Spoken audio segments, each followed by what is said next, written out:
Sri Lanka, once in economic freefall in 2022, now shows signs of recovery.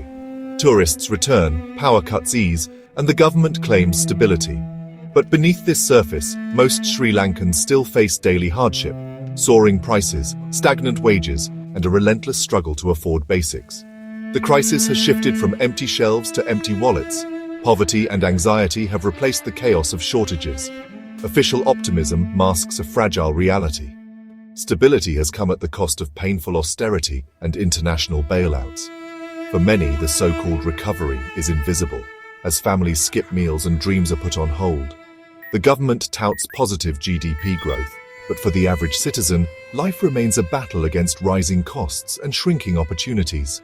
The absence of protests signals not contentment, but exhaustion and a cautious hope that new leadership will deliver real change. Sri Lanka stands at a crossroads. Will it build a fair recovery, or slip back into crisis?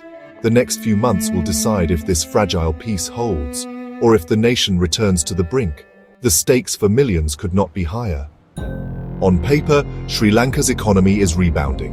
GDP is up, inflation is down, and reserves are recovering. But this growth is shallow, driven by tourism and remittances, not real investment or productivity. Real wages have fallen, families can buy less than before, and poverty has doubled since the crisis began.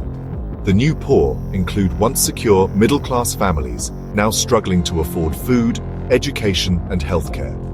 High interest rates and tax hikes have stabilized the currency, but choked small businesses and stifled true recovery. The government has treated symptoms, not causes. The economy's foundation remains weak and vulnerable.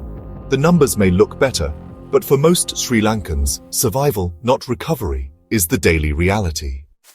The 2024 elections promised a new era, but old patterns persist.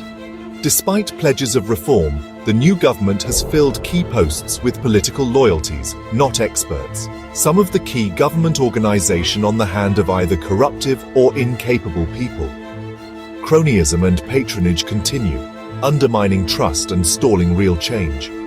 The gap between reform promises and action is widening, raising doubts among investors and citizens alike.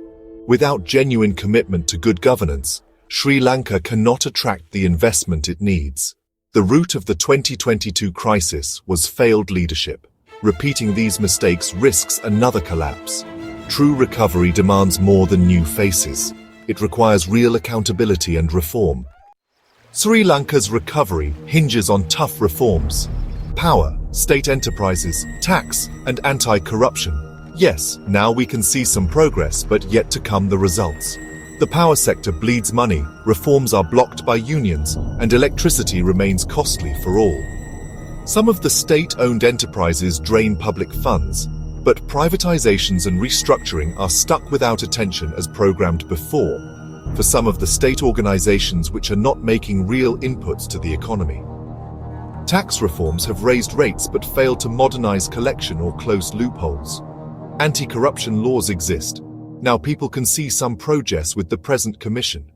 Without bold action, inefficiency and corruption will keep choking growth and deterring investment. The window for meaningful reform is closing fast.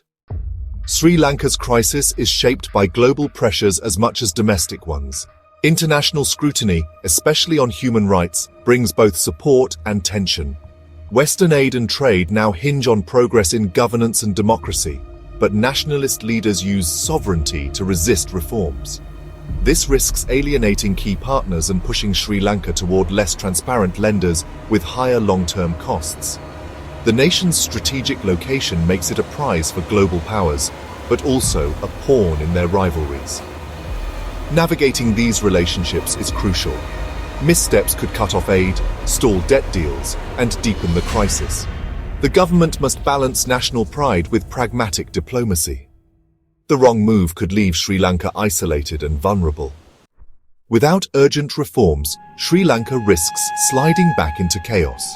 The current stability depends on IMF support and creditor patience, both tied to real progress. If reforms stall, aid could dry up, reserves vanish, and shortages return overnight. The rupee would crash, inflation would soar, and daily life would again be defined by queues and blackouts.